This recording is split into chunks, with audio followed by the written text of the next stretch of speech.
Traffic చాలానా తరహాలో రోడ్ల పక్కన చెత్త వేసేవారికి జరిమానా విధించేందుకు greater Hyderabad municipal corporation GHMC రంగం సిద్ధం చేస్తుంది.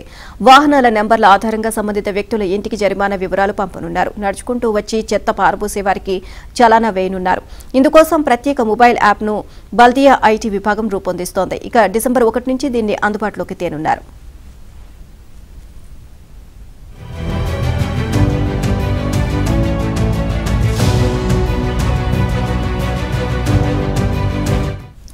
జీహెచ్ఎంసీ ప్రధాన కార్యాలయంలో జరిగిన ఉన్నత స్థాయి సమావేశంలో ఈ మేరకు నిర్ణయించారు. రోడ్లపై వ్యర్థాలు వేసే వాణిజ్య సముదాయాలపైన ప్రత్యేక దృష్టి సారించనున్నారు. పలుసార్లు సూచించినా పట్టించుకోకుంటే వ్యాపార అనుమతి రద్దుతో పాటు అవసరమైతే దుకాణాలను సీజ్ చేయాలని భావిస్తున్నారు. హైదరాబాద్లో పారిశుద్ధ కార్మికులు వస్తున్నా కొందరు ఉద్దేశపూర్వకంగా స్వచ్ఛ ట్రాలీలకు చెత్త ఇవ్వడం లేదు.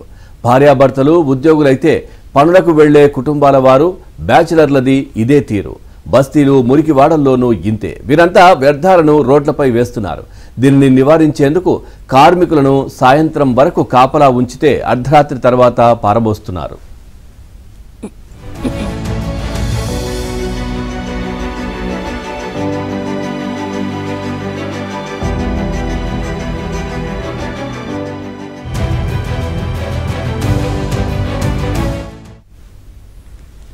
జరిమానా అధికారం క్షేత్రస్థాయి సిబ్బందికి అప్పగిస్తే అవకతవకలకు ఆస్కారం ఏర్పడుతుంది. కాబట్టి ఫోటోలను యాప్లో అప్లోడ్ తప్పనిసరి చేయనున్నారు. తొలిసారి ఉల్లంఘనకు ₹200, రెండోసారి 500 చలానా విధించాలని భావిస్తున్నారు. ఇది క్రమంగా పెరగనుంది. ఇక ఉల్లంఘన ఎన్నోసారి ఎంత జరిమానా అన్నది యాప్లో ఉండేలా ఆ సాఫ్ట్వేర్ ను అభివృద్ధి చేస్తున్నారు. నిర్మాణ రంగ వ్యర్థాలు రోడ్ల పక్కనే వేసేవారిని గుర్తించి జరిమానా వేయనున్నారు. ఓవరాల్ గా ఈ అంశానికి సంబంధించి మరింత సమాచారాన్ని మా కరెస్పాండెంట్ నుమాన్ అందిస్తారు. నుమాన్, ఇంతకాలం వాహనాలకు చలానాలు చూసాం. ఇప్పుడు చెత్త రోడ్లపైన ఇష్టం వచ్చినట్టుగా ఎక్కడ పడితే అక్కడ పడేస్తే గనక వాటిపైన కూడా చలానా విధించే దిశగా ప్రభుత్వం ఆలోచన చేస్తున్నట్టుగా తెలుస్తోంది. పూర్తి డీటెయిల్స్ ఏంటి? పవన్, ఏదైతే ట్రాఫిక్ చలానా తరహాలోని రోడ్ల పక్కన చెత్త వేసే వారి మీద జరిమానా విధించేందుకు గ్రేటర్ హైదరాబాద్ మున్సిపల్ కార్పొరేషన్ రంగం సిద్ధం చేసింది. సో వాహనాల నెంబర్ల ఆధారంగా సంబంధిత వ్యక్తుల ఇంటికి జరిమానా వివరాలు పంపనున్నారు. సో నడుచుకుంటూ వచ్చి చెత్త పారబోసే వారికి కూడా చలానా వేసేందుకు కూడా సిద్ధమవుతున్నారు. ఇందుకోసం ప్రత్యేకమైనటువంటి మొబైల్ యాప్ ను బల్దియా ఐటీ విభాగం కూడా రూపొందిస్తుంది. డిసెంబర్ 1వ తేదీ నుంచి దీన్ని అందుబాటులోకి తీసుకొచ్చే విధంగా కూడా ఇప్పటికీ ప్రణాళిక రూపొందించారు. సో జీహెచ్ఎంసీ ప్రధాన కార్యాలయంలో జరుగుతున్నటువంటి ఏదైతే ఉన్నత స్థాయి సమావేశాలు ఈ మేరకు నిర్ణయాలు కూడా తీసుకున్నారు.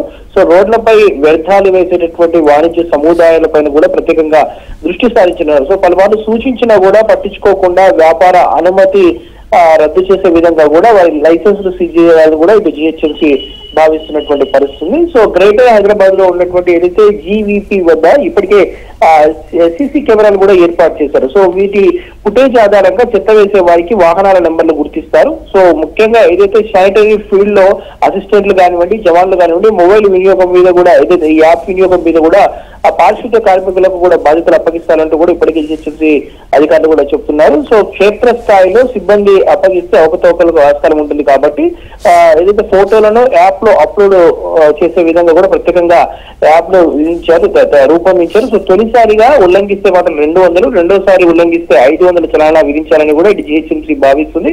ఒకవేళ ఇదే కంటిన్యూ అయితే మాత్రం క్రమంగా ఈ చలానాలు కూడా మరింత పెంచేటటువంటి అవకాశం అయితే ఉందని చెప్పొచ్చు. మొత్తానికైతే జీహెచ్ఎంసీ ప్రయోగాత్మకంగా దీన్నైతే అమల్లోకి డిసెంబర్ 1వ తేదీ నుంచి తీసుకొచ్చేటటువంటి అవకాశం అయితే ఉందని చెప్పొచ్చు. Right, thank you Numan, thanks for the updates.